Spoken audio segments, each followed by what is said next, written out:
メルボルンに来て1ヶ月、帰りたい。今日一日どうでした？思ったのは仕事を辞めて毎日こんな風に殺したい。ということで仕事を辞めてオーストラリアへ向かいます。こちらが国内最後の朝食です。この技術も恋しくなる。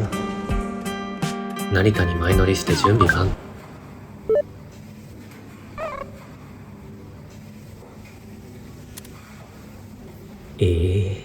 中高便に間に合うようにホテル泊したのに。せっかくだから温泉に行きましょう。成田空港温泉空の湯は空港からシャトルバスが出てました。スーツケースも受けて助かった。最後に温泉に行けると思ってなかった。幸先がいいな。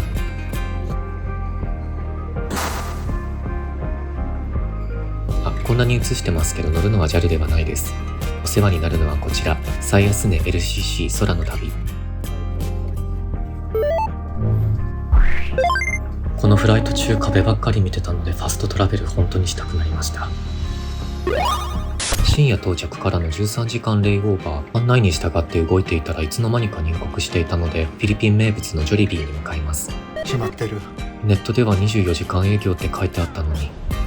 近くに娯楽施設があるらしいので行ってみます。こっちはちゃんと開いてました。お店は閉まってますが雨風しのげて嬉しいですね。ルーブルにはもう行かなくていい。ノリノリのモナリザに乗せられて合法賭博にも挑戦したらこのざまです。スタートが最低2000ペソ札だったんですが一瞬にしてスロットに飲み込まれました。3秒もかからなかった。ギャンブルの恐ろしさを味わったので癒しのマクドナルドタイムです。知ってるマクドナルドと違う。チキンとご飯がおすすめです。仮眠スペースみたいなのがあったんですが入っていいのかよくわからなくて結局その辺のベンチで6時間寝てました。寝心地最悪だった。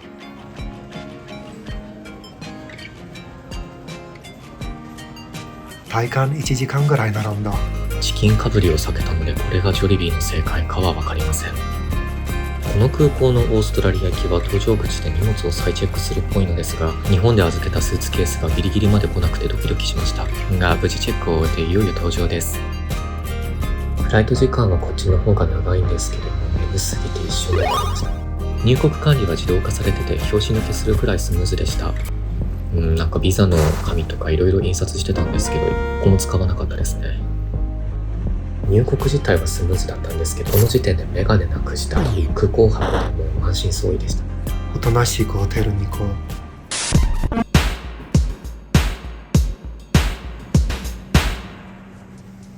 電車に乗ってホストファミリーの元へ向かいます。この年で他人の家に上がり込むのはドキドキしますね。オーストラリア人の暮らし方を学べるといいな。今回のホストを見つけるのにワーカウェイというマッチングサービスを利用しました。ワーカウェイとは家事やボランティアを手伝う代わりにタダで宿泊させてもらえる人手が足りない家族と貯金が足りない旅人をつなぐサービス。我々も雨どいの掃除やガーデニング、料理などを手伝いつつ電話の契約や銀行口座を開設、1杯20ドルのマーラータンを2人で分け合うなどしていたら3日で追い出されました。どうして？聞く限りは先方都合ですが真意は分かりません。それにしても前日の夕方に明日には出てってだなんてそんなに私たち役立たずだったんでしょうかね。これがオーストラリア人の暮らし。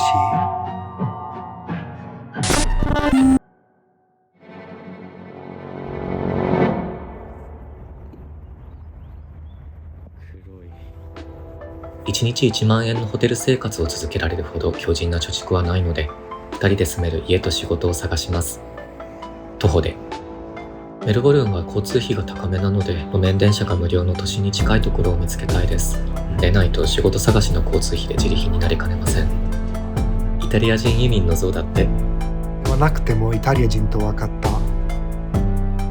花も持ってるし。主にフラットメイトというサービスを使って家探しをしましたが個室2人か都市部だと家賃が平気で月20万超えがちです。内見打診の数を打っていたらほぼ都心で格安の物件を見つけました。激スママジ汚な共有部の週320ドル。冷蔵庫が腐ってた。正直もう探し疲れてこの時点でも妥協してました。この貸主とは何悶着もすることになりますがそれはまだ未来の話。ホテル暮らしを卒業し、都会のネズミとの同居生活がスタートです。さよなら清潔なキッチン。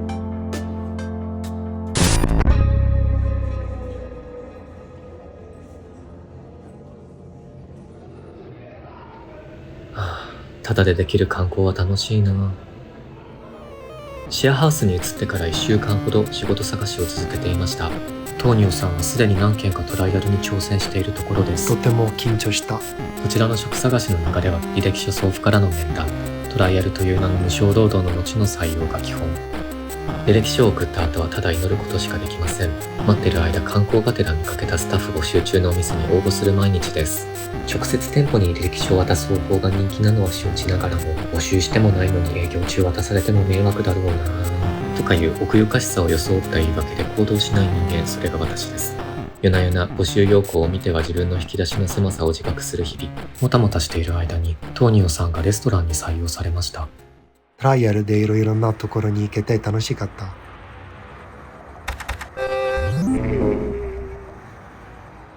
メルボルンに来て1ヶ月、帰りたいと思った時にトライアルの招待が届きました。たまたま欠員が出たのが声かけの理由だったみたいです。未経験の職種だったんですが、散歩中に見かけて応募したお店でした。なのでトライアルでの良し悪しというより予定の柔軟さが決め手になった感はありますが、なんとか収入源を得ることに成功しました。おめでとう、よかったね。周りが家庭やキャリアを築き上げる年頃に海外で稼ぎフリーターの爆誕です。